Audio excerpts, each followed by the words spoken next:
al hablar. ¿Quién contó la arena en el mar? Reyes, pueblos tiemblan a su voz. La creación le rinde adoración. Contempla a Dios, en su trono está, venid y adoradle. Contempla al Rey, nadie es como él, venid y adoradle.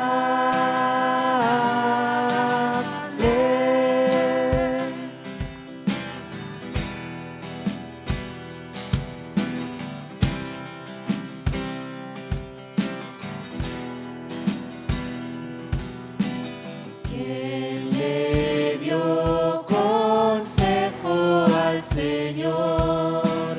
¿Quién cuestiona lo que él habló? ¿Quién al sabio Dios puede enseñar? ¿Quién comprende su gran majestad? Contempla a Dios, en su trono está, venid y adoradle. Contempla al Rey, nadie es como él, venid y adoradle.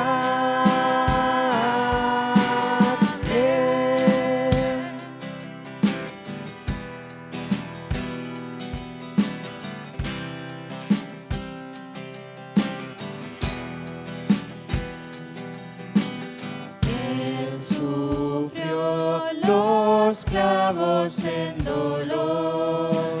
¿Quién llevó el mal del pecador? Jesucristo, humilde al perecer, ha triunfado y reina con poder. Contempla a Dios, en su trono está, venid y adoradle. Contempla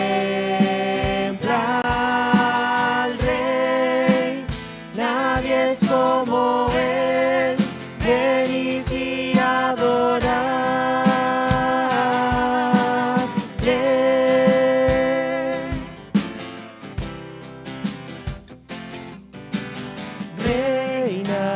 Reinarás por siempre. Reinarás por siempre. Reinarás por siempre. Reinarás por siempre. Reinarás por siempre. Reinarás por siempre. Reinarás por siempre. Reinarás por siempre. Contempla a Dios, en su trono está, venid y adoradle. Contempla al Rey, nadie es como él, venid y adoradle.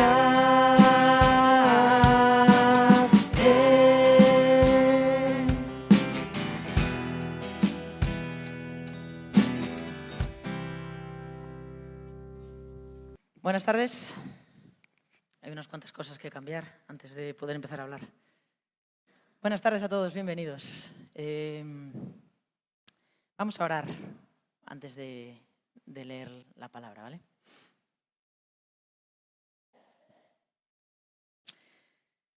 Señor, queremos acercarnos a tu palabra ahora, Señor, y lo hacemos con un profundo respeto, Señor, con una enorme reverencia, sabiendo que estamos acercándonos a tu palabra, Señor, la palabra del Dios que, como decía Moncho, se ha revelado a través de ella. Y es por eso que queremos pedir que seas tú el que hable en esta tarde, que seas tú el que nos enseñes qué es lo que nos quieres decir a través de ella y que nos ayudes a estar atentos a tu voz. Gracias por el privilegio de poder hacerlo y no sabemos si lo vamos a poder seguir haciendo indefinidamente, Señor, si en algún momento no vamos a poder hacerlo, y por eso queremos agradecerte el hecho de que estemos aquí en esta tarde. En el nombre de Jesús, amén. El western es un género de cine, ¿verdad? Es un género de cine que estuvo de moda hace ya bastantes años, las películas de indios y vaqueros de toda la vida.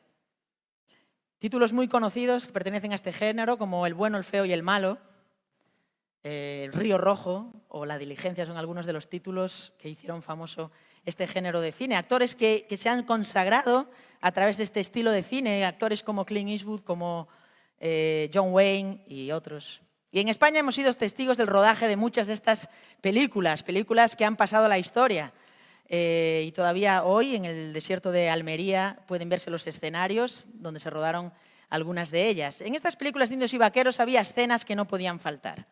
Había escenas que siempre tenían que estar presentes para que un buen western triunfase. En toda película de indios y vaqueros no podía faltar una pelea en la taberna.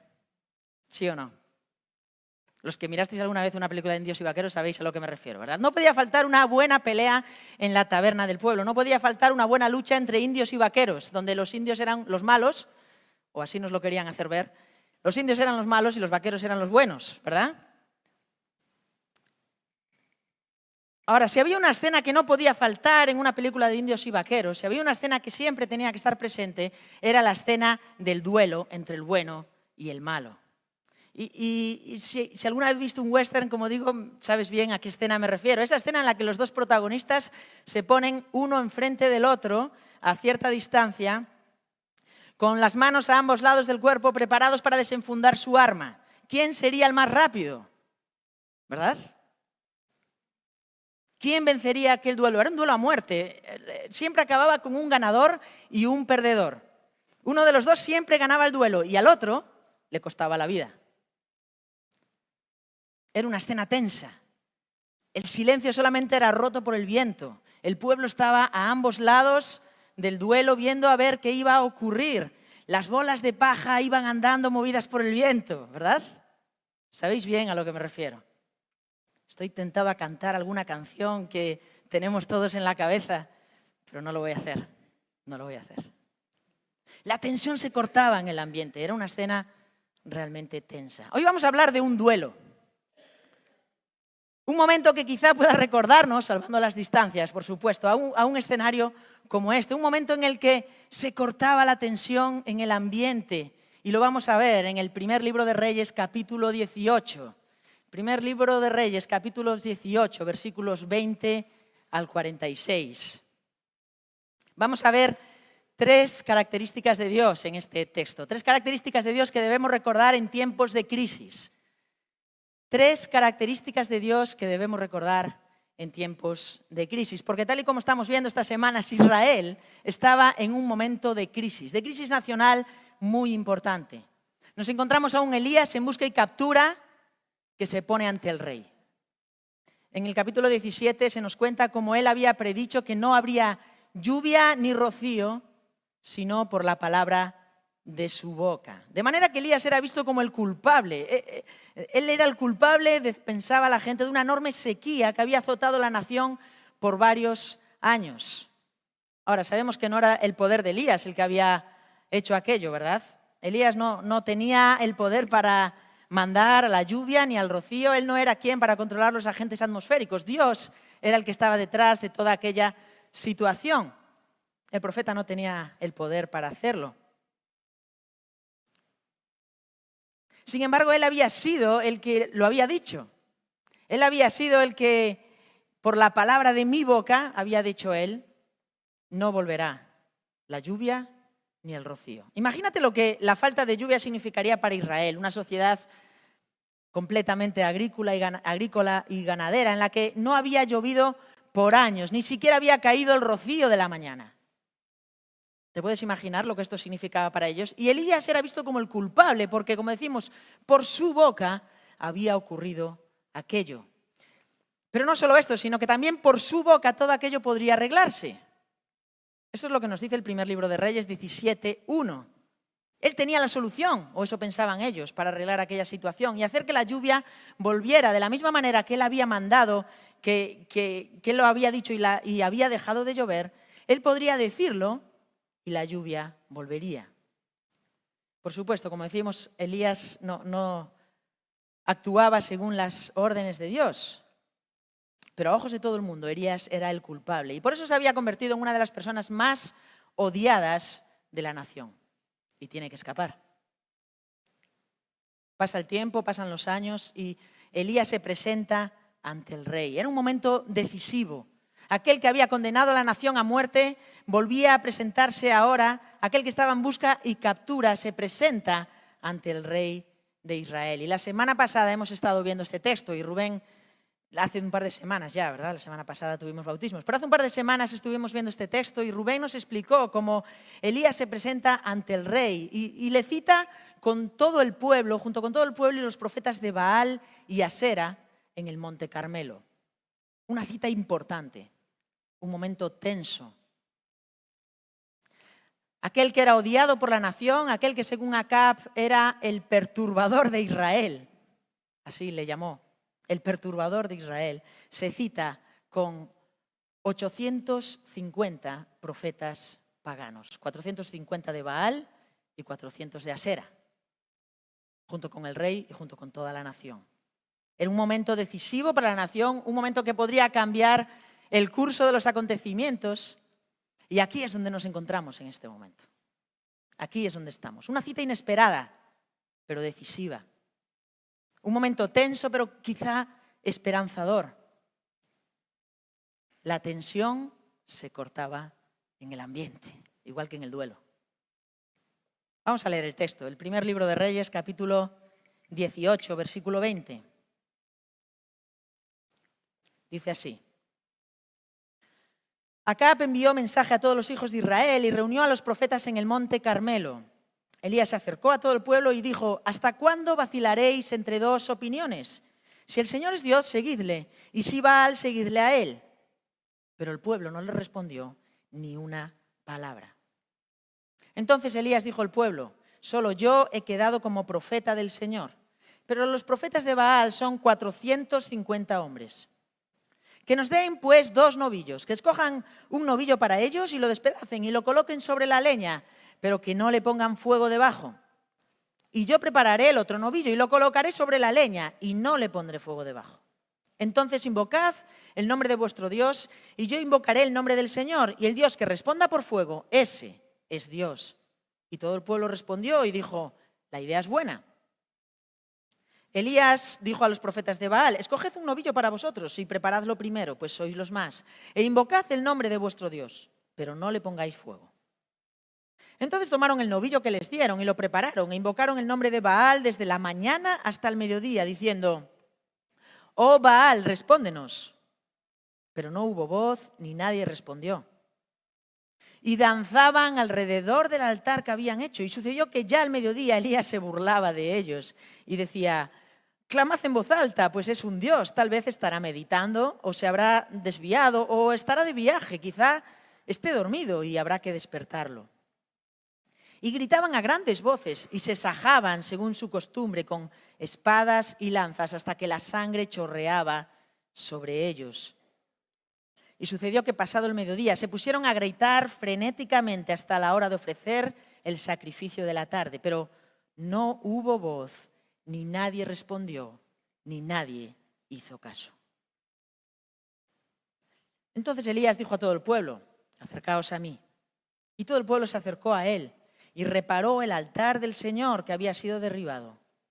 Elías tomó 12 piedras, conforme al número de las tribus de los hijos de Jacob, a quien había venido la palabra del Señor, diciendo: Israel será tu nombre.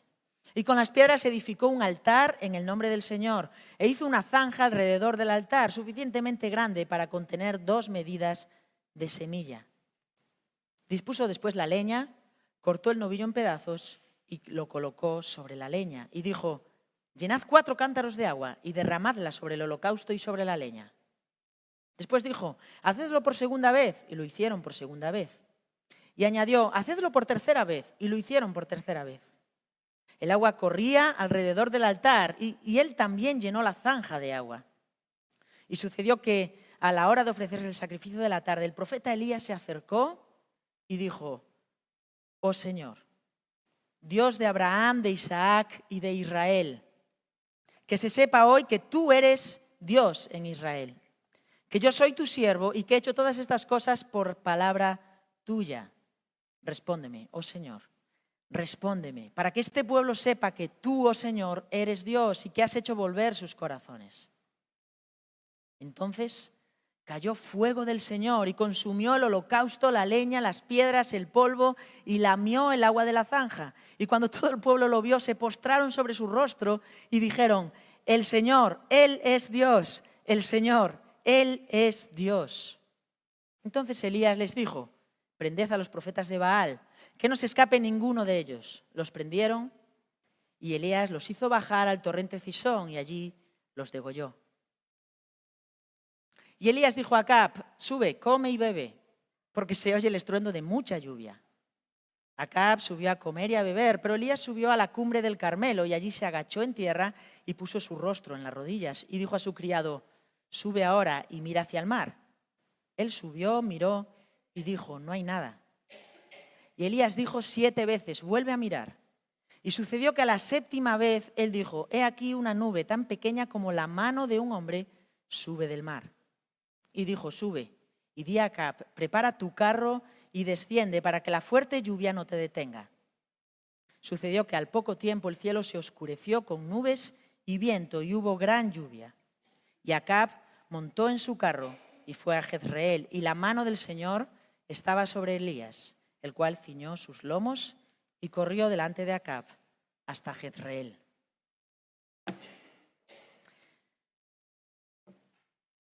Vamos a ver en este texto 3 cosas que Dios le quiere recordar a su pueblo en este momento de crisis nacional. 3 características de Dios que debían recordar en este tiempo de crisis y, por lo tanto, 3 características de Dios que nosotros debemos recordar.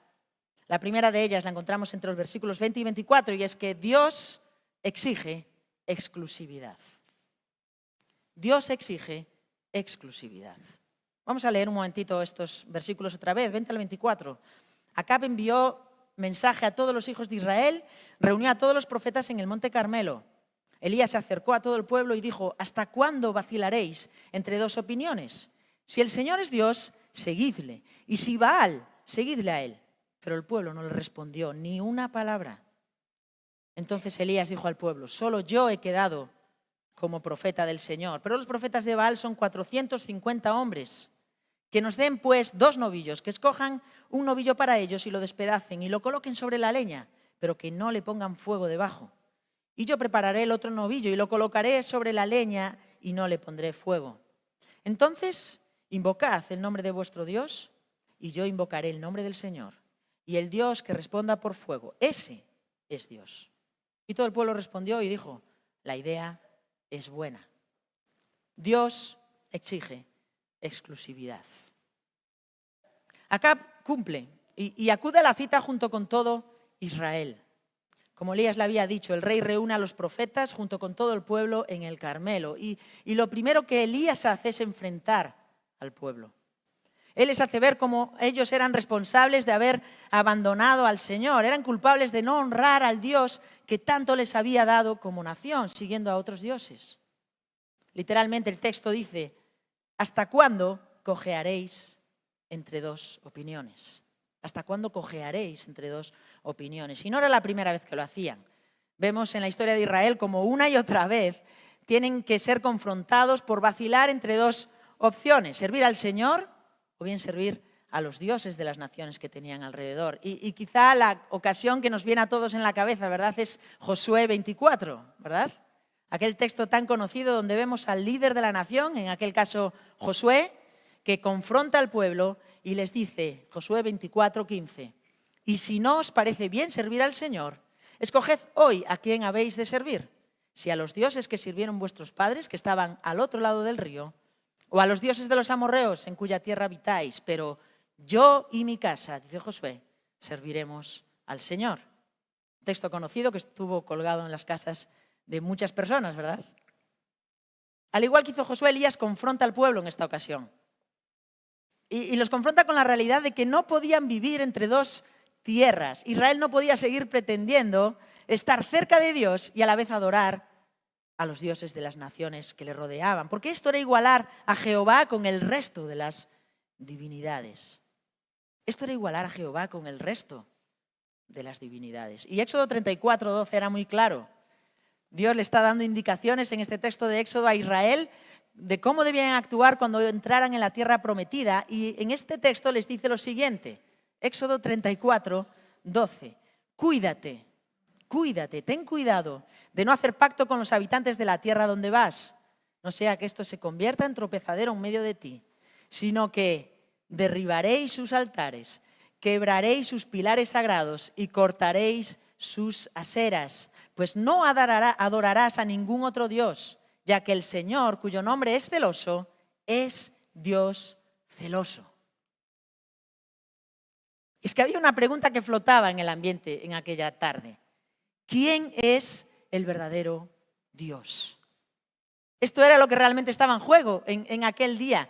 Que el Dios de la gloria, aquel Dios celoso que no comparte su gloria con nadie, fuese ninguneado. Si el Señor es Dios, seguidle. Y si Baal, seguidle a él. ¿Quién es el verdadero Dios? ¿Quién se merecía el servicio de las personas que estaban allí? ¿El Señor o Baal? Y aparece a continuación una frase en nuestro texto que a mí me parece trágica. Trágica. Versículo 21. Pero el pueblo no le respondió ni una palabra. El pueblo no le respondió ni una palabra. El pueblo no dijo nada. Esto no era lo que había ocurrido en tiempos de Josué. En aquel momento, ante las palabras de exhortación de su líder, el pueblo respondió, lejos esté de nosotros abandonar al Señor para servir a otros dioses. Josué 24:16. Pero en este momento, a pesar de la situación grave por la que estaban pasando, a pesar de la crisis nacional por la que estaban atravesando, no cambian su actitud. Estaban en una situación desesperada, pero no se veían afectados por la acusación de Elías. No dijeron ni una palabra.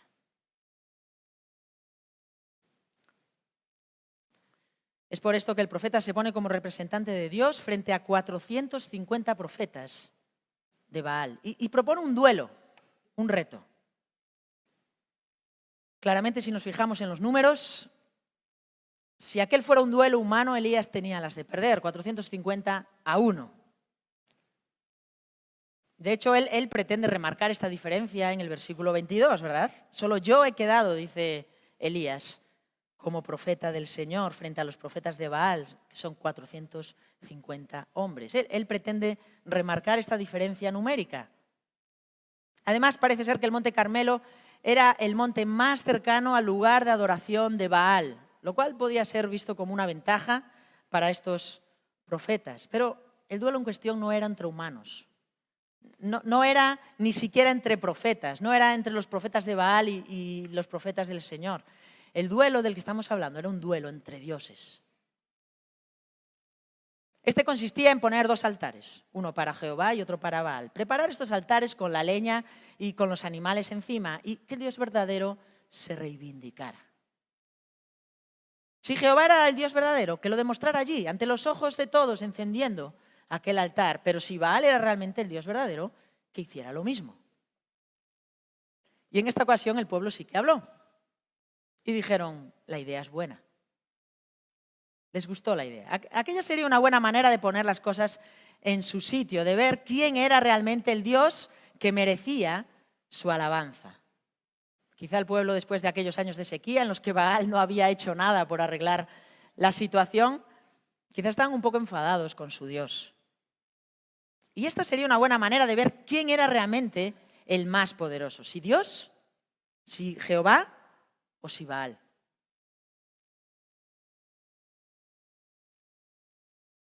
Cualquier matrimonio que quiera durar en el tiempo y acabar bien exige exclusividad. ¿Estamos de acuerdo? Espero. Cuando yo me casé, le prometí a Tamara que negándome a las demás mujeres me dedicaría a ella sola. Y como yo, creo que todos los aquí presentes que estáis casados lo habéis prometido. Y por mucho que se nos diga que pueden existir otro tipo de relaciones, lo cierto es que cualquier matrimonio sano que quiera permanecer a lo largo del tiempo exige exclusividad, porque es la base del matrimonio. Dos personas, hombre y mujer, que se aman y quieren pasar el resto de sus vidas juntos. Exclusividad, el uno con el otro. Y de la misma manera Dios exige exclusividad. Ahora, ¿qué piensas de Dios? ¿Qué piensas tú de Dios? ¿Estás jugando entre dos aguas? Porque aunque es cierto que este era un problema frecuente en Israel, debemos reconocer que es un problema frecuente en el pueblo de Dios a lo largo de su historia. Sí, crees en Dios, pero ¿crees que eso no es incompatible con un estilo de vida que no le refleja a Él ante los que te rodean? Sí, eres cristiano, pero eso no quita que el resto de la semana vivas tu vida como si Dios no existiera. Tu trabajo merece tu servicio, tu familia merece que le prestes toda la atención posible. Tu tiempo libre y tu descanso son prioritarios para ti. Y todas estas cosas son importantes, no les estamos quitando importancia y debemos dedicar esfuerzo y tiempo a ellas. Pero, ¿quién es tu verdadero Dios? Porque la Biblia afirma que no puedes servir, ¿cómo continúa el texto? A dos señores. No puedes servir a dos señores, solamente puedes servir a uno. No puedes dividir tu servicio, no puedes compartir la gloria de Dios con ninguna otra cosa. No puedes coger sobre dos opciones como le ocurría a Israel, porque Dios exige exclusividad, al igual que se la exigía a Israel. Y Dios exige exclusividad porque Dios es un Dios exclusivo. Y esto nos lleva a nuestro segundo punto, versículos 25 al 29. Estamos viendo tres características de Dios que debemos recordar en tiempo de crisis. La primera de ellas, Dios exige exclusividad. Y la segunda de ellas, Dios es un Dios exclusivo. Y con esto quiero decir que Dios es un Dios único, que no hay otro, que es el único Dios. Versículos 25 al 29. No, perdón, 25 al 40. Vemos entre los versículos 25 al 29 la humillación de Baal, que dice, y Elías dijo a los profetas de Baal, escoged un novillo para vosotros y preparadlo primero, pues sois los más. E invocad el nombre de vuestro Dios, pero no le pongáis fuego. Entonces tomaron el novillo que les dieron y lo prepararon e invocaron el nombre de Baal desde la mañana hasta el mediodía, diciendo, oh Baal, respóndenos. Pero no hubo voz ni nadie respondió y danzaban alrededor del altar que habían hecho. Y sucedió que ya al mediodía Elías se burlaba de ellos y decían, clamad en voz alta, pues es un Dios, tal vez estará meditando o se habrá desviado o estará de viaje, quizás esté dormido y habrá que despertarlo. Y gritaban a grandes voces y se sajaban según su costumbre con espadas y lanzas hasta que la sangre chorreaba sobre ellos. Y sucedió que pasado el mediodía se pusieron a gritar frenéticamente hasta la hora de ofrecerse el sacrificio de la tarde, pero no hubo voz, ni nadie respondió, ni nadie hizo caso. Vamos a seguir leyendo hasta el versículo 40. Entonces Elías dijo a todo el pueblo, acercaos a mí. Y todo el pueblo se acercó a él y reparó el altar del Señor que había sido derribado. Elías tomó 12 piedras conforme al número de las tribus de los hijos de Jacob, a quien había venido la palabra del Señor, diciendo, Israel será tu nombre. Y con las piedras edificó un altar en el nombre del Señor e hizo una zanja alrededor del altar suficientemente grande para contener 2 medidas de semilla. Dispuso después la leña, cortó el novillo en pedazos y lo colocó sobre la leña y dijo: llenad 4 cántaros de agua y derramadla sobre el holocausto y sobre la leña. Después dijo: hacedlo por segunda vez. Y lo hicieron por segunda vez. Y añadió: hacedlo por tercera vez. Y lo hicieron por tercera vez. Y el agua corría alrededor del altar y él también llenó la zanja de agua. Y sucedió que a la hora de ofrecerse el sacrificio de la tarde, el profeta Elías se acercó y dijo: oh Señor, Dios de Abraham, de Isaac y de Israel, que se sepa hoy que tú eres Dios en Israel, que yo soy tu siervo y que he hecho todas estas cosas por palabra tuya. Respóndeme, oh Señor, respóndeme para que este pueblo sepa que tú, oh Señor, eres Dios y que has hecho volver sus corazones. Entonces cayó el fuego del Señor y consumió el holocausto, la leña, las piedras, el polvo y lamió el agua de la zanja.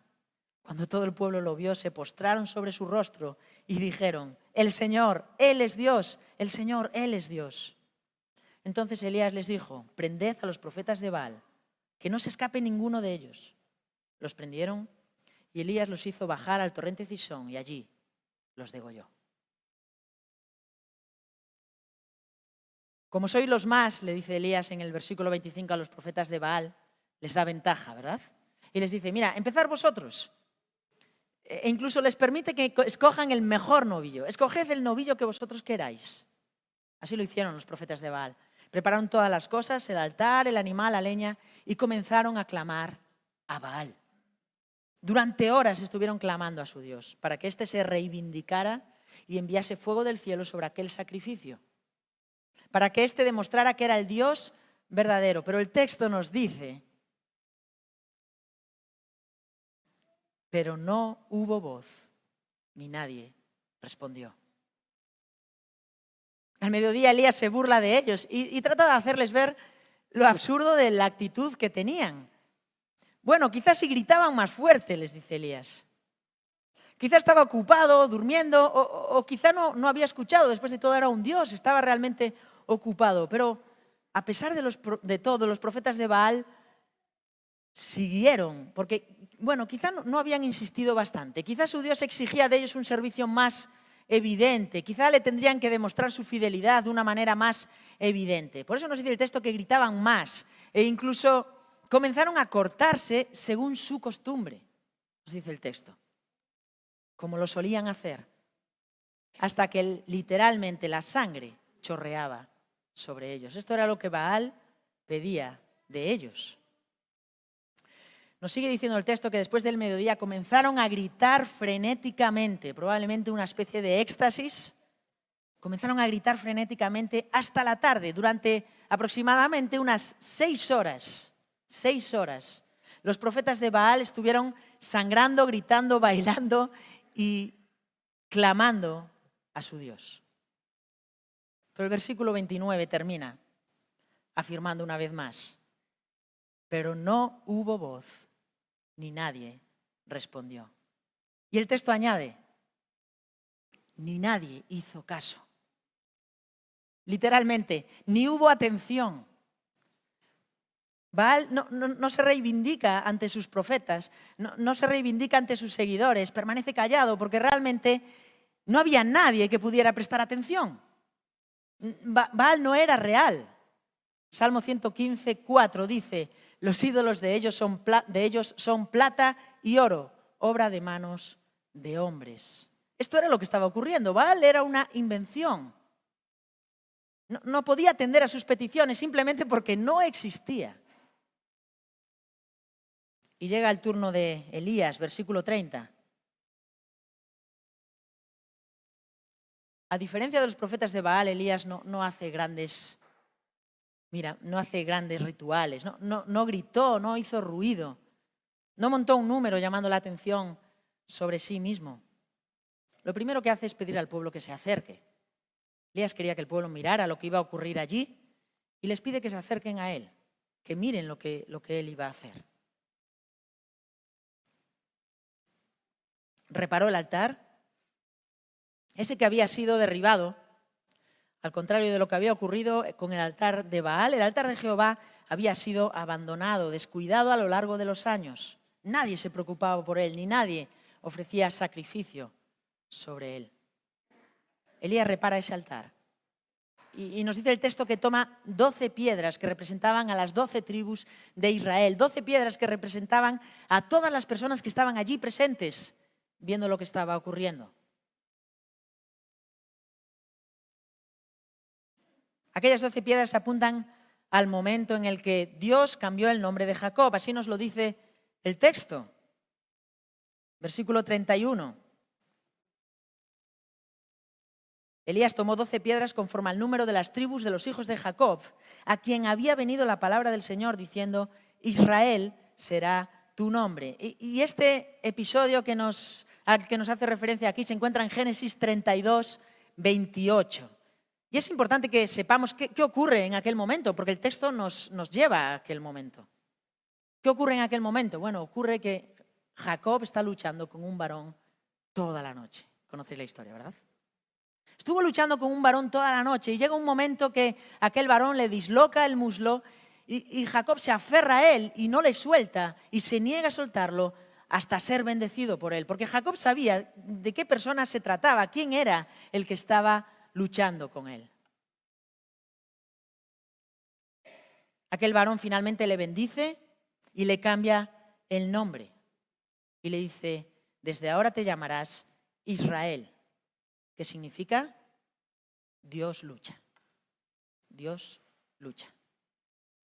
Aquellas 12 piedras eran un recordatorio para la nación, un recuerdo de cómo Dios les había bendecido, de cómo Dios había hecho de ellos una enorme nación y cómo les había dado de sus bendiciones a lo largo de su historia, desde el principio, desde Abraham, desde Isaac, desde Jacob, desde el principio. Había hecho de ellos una enorme nación.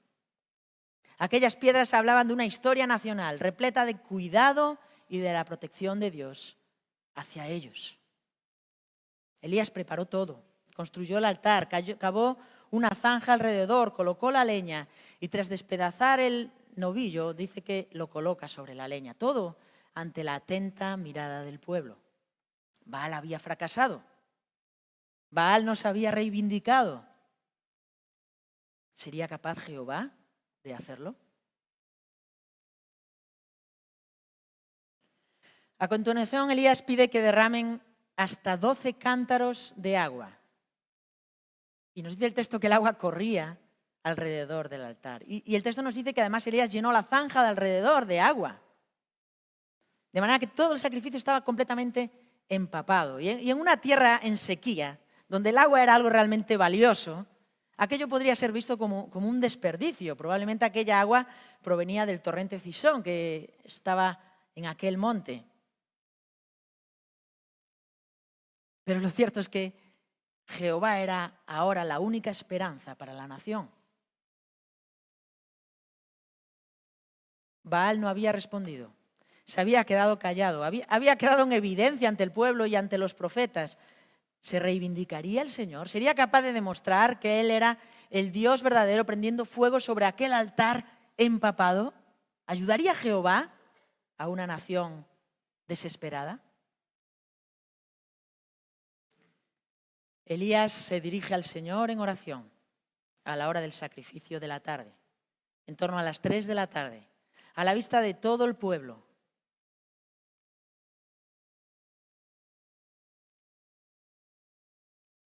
Elías ora al Señor, una oración en la que pide por la gloria de Dios sobre el pueblo. Para que todos sepan, dice Elías, que tú, oh Señor, eres Dios y que has hecho volver sus corazones. Elías no estaba preocupado por él mismo, sino porque el pueblo entendiese que había sido por palabra de Dios que todo aquello había ocurrido. Que se sepa, oh Señor, que tú eres Dios, dice Elías hasta en 2 ocasiones en estos 2 versículos. Que se sepa que tú eres Dios. Que tú eres el Dios de Abraham, de Isaac y de Israel. El Dios que por tantas veces había liberado a la nación de tantos y tantos peligros. El Dios que les había acompañado a lo largo de su historia. Que se sepa que tú eres Dios y no Baal. Esa era la preocupación de Elías. Y es que Elías sabía que si el pueblo podía volver sus corazones, si podían regresar al Señor, si podían tener una nueva esperanza como nación, cerca de Dios, no era porque ellos habían sido capaces de hacerlo, sino que era porque Dios lo había hecho. Ellos no habían tenido nada que hacer, no habían tenido ningún interés en regresar al Señor. Había sido Dios el que les había buscado a ellos cuando ellos estaban completamente de espaldas a Él. Y el Señor contesta aquella oración, y la contesta de una manera espectacular. Nos dice el texto que cayó fuego del cielo, que lo consumió todo, el holocausto, la leña, las piedras, el polvo, el animal y el agua. Todo fue consumido por aquel tremendo fuego que descendió del cielo en respuesta a la oración de Elías. Porque Dios está interesado en recibir la gloria que merece. Dios está interesado en recibir la gloria que merece. Dice Isaías 42:8. Yo soy el Señor, ese es mi nombre. Mi gloria a otro no daré, ni mi alabanza a imágenes talladas. La gloria de Dios estaba en juego en aquel día. Y Dios demuestra que solamente Él merece recibir la gloria de parte de su pueblo. No Baal, no Asera, no ninguna otra divinidad. Y el pueblo inmediatamente reconoce a Dios, porque nos dice el texto que se postraron sobre su rostro en señal de temor ante este temible Dios y dijeron: el Señor, Él es Dios, el Señor, Él es Dios. Dios se reivindica ante el pueblo, demostrando que es único, que no hay otro Dios como Él, que Baal no era real, que Asera no era real, pero Él sí que lo era.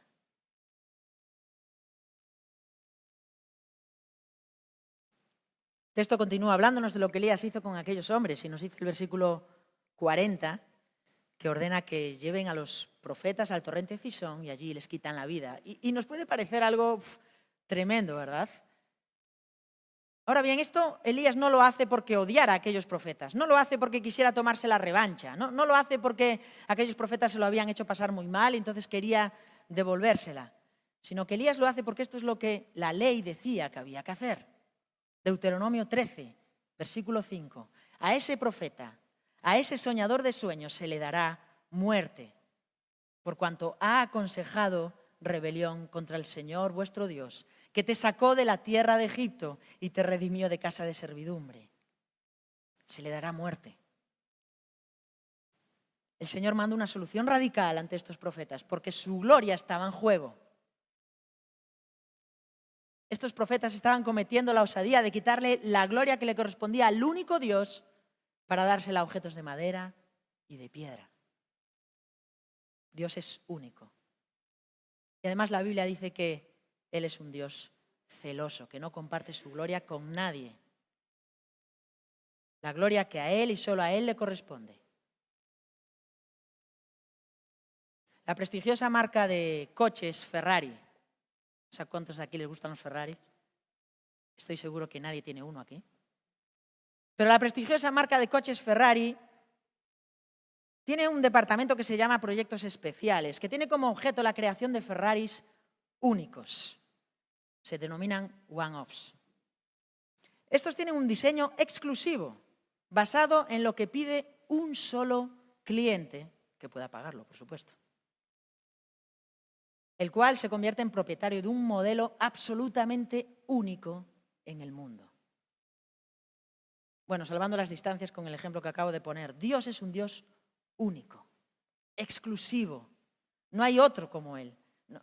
Pueden aparecer imitaciones, pueden aparecer competencia, como Baal, como Asera, como tu trabajo, como tu bienestar, como cualquier otra cosa que tú quieras poner en lugar de Dios. Pero Dios sigue siendo único, no hay otro como Él.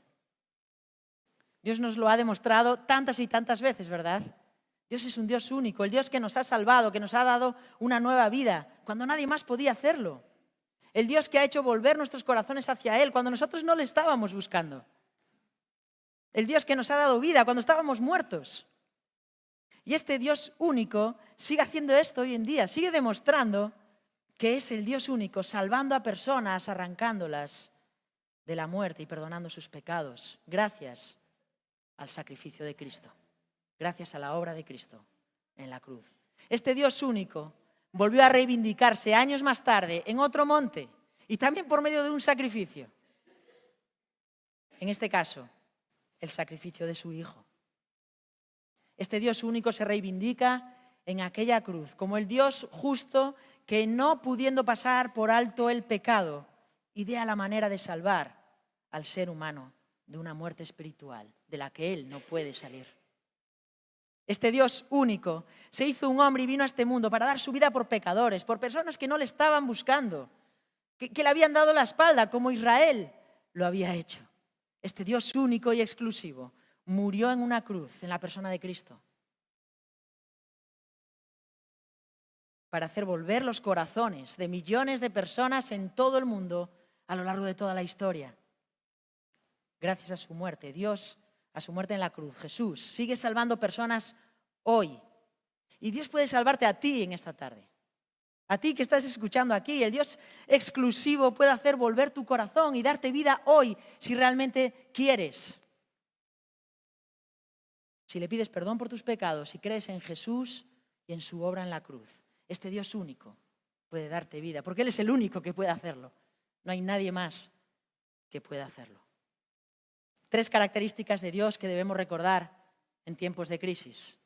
La primera de ellas, Dios exige exclusividad. La segunda de ellas, Dios es exclusivo.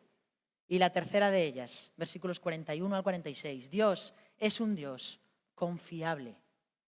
Dios es un Dios confiable. Versículo 41, y Elías dijo a Acab, sube, come y bebe, porque se oye el estruendo de mucha lluvia. Acab subió a comer y a beber, pero Elías subió a la cumbre del monte Carmelo y allí se agachó en tierra y puso su rostro entre las rodillas y dijo a su criado, sube ahora y mira hacia el mar. Él subió y miró y dijo, no hay nada. Y Elías dijo 7 veces, vuelve a mirar. Y sucedió que a la 7ª vez él dijo, he aquí una nube tan pequeña como la mano de un hombre sube del mar. Y dijo, sube y di acá, prepara tu carro y desciende, para que la fuerte lluvia no te detenga.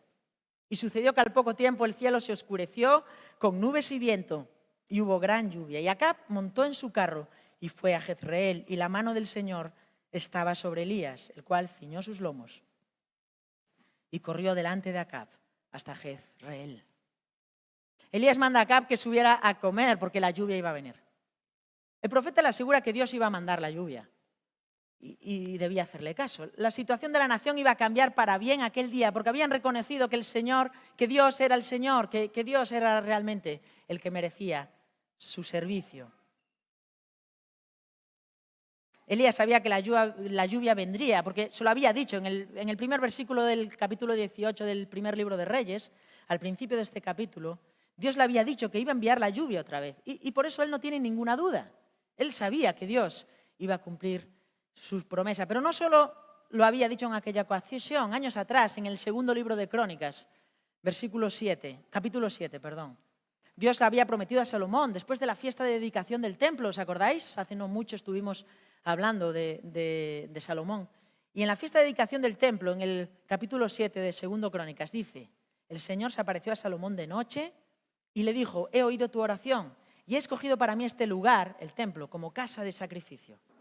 Si cierro los cielos para que no haya lluvia, voy a repetir esta frase, si cierro los cielos para que no haya lluvia, o si mando la langosta a devorar la tierra, o si envío la pestilencia entre mi pueblo, y se humilla mi pueblo, sobre el cual mi nombre es invocado, y oran, buscan mi rostro y se vuelven de sus malos caminos, entonces yo oiré desde los cielos, perdonaré su pecado y sanaré su tierra.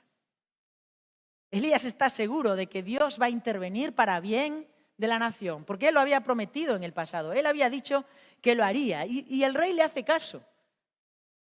A pesar de que no había ninguna señal de que aquello se fuera a cumplir. El cielo estaba completamente despejado, no se miraban señales de que la lluvia fuera a venir.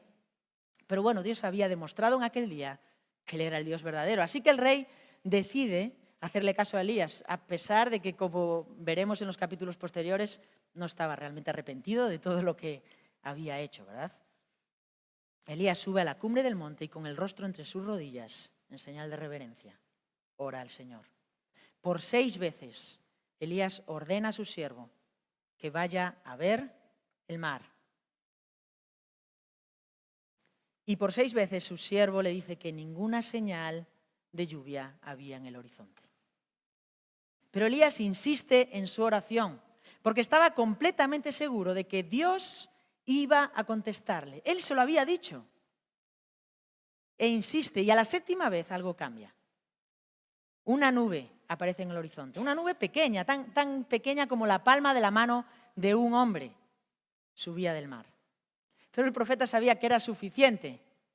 Era suficiente. Dios no necesitaba nada más. Sabía que Dios comenzaba a cumplir sus promesas. Y por eso le dice a su siervo que subiera junto al rey y que le dijera que bajara junto con sus carros, porque más tarde no iba a poder hacerlo. La lluvia iba a ser tanta que sus carros no iban a poder bajar por el monte. Si quieres bajar, baja ahora, porque después no vas a poder hacerlo. A pesar de que solamente una nube de la palma de la mano de un hombre estaba en el horizonte. Una confianza absoluta en el Dios que cumple sus promesas.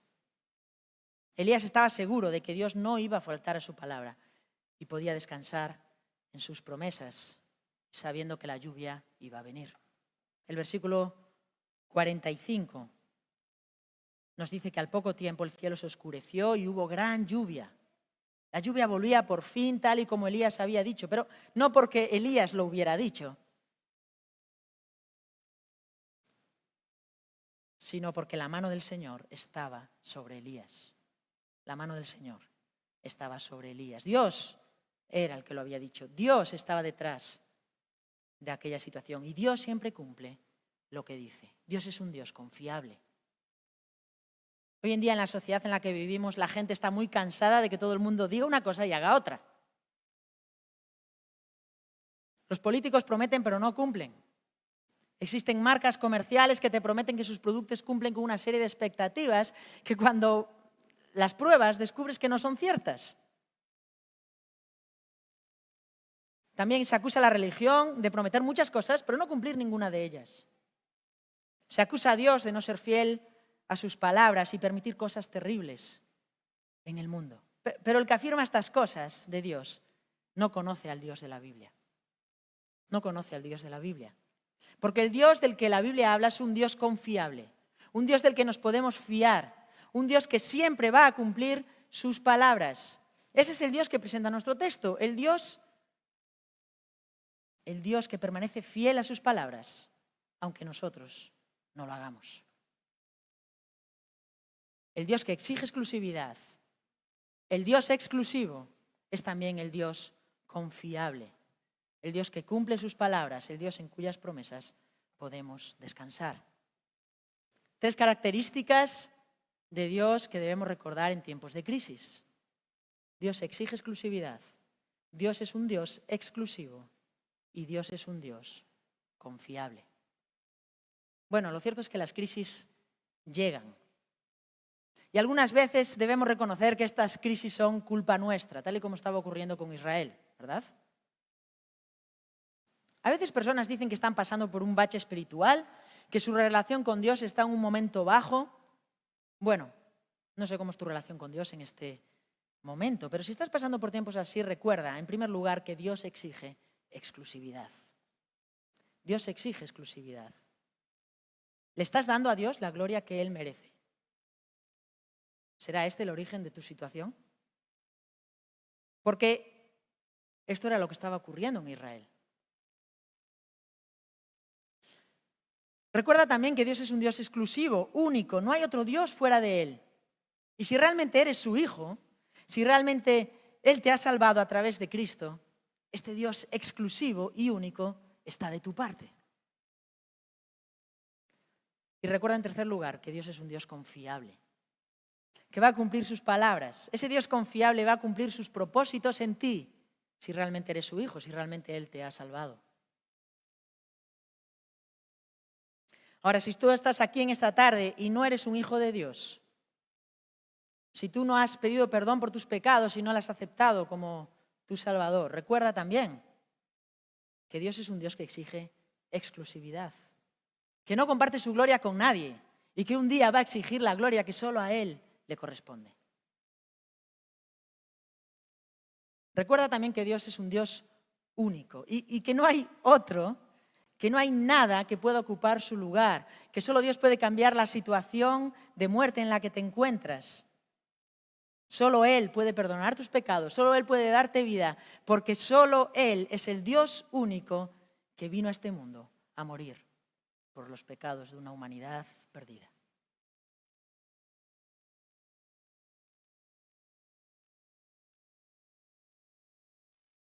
Debe recordar también que Dios es un Dios confiable y por eso Él va a cumplir cada una de sus promesas. Cada palabra que está escrita en este libro se va a cumplir. Por eso, si buscas su rostro, le pides perdón por tus pecados, puedes estar seguro de que Él te va a salvar, gracias a la obra de Cristo.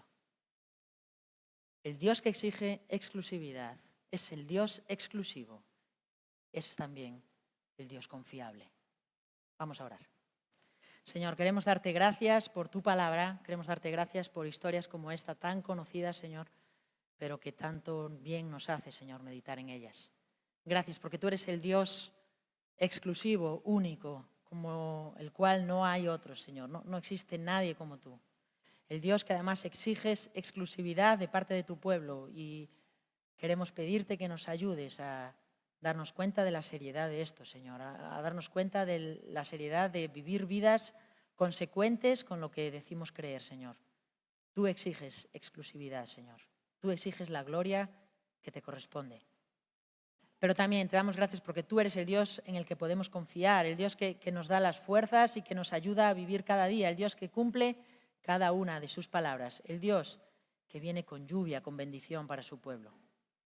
Queremos darte gracias por esto, Señor. Y queremos pedirte en esta tarde por personas que no te conocen, Señor, personas que no conocen a este Dios del que la Biblia habla. Pedimos por ellas, para que tú les hables, Señor. En el nombre de Jesús. Amén.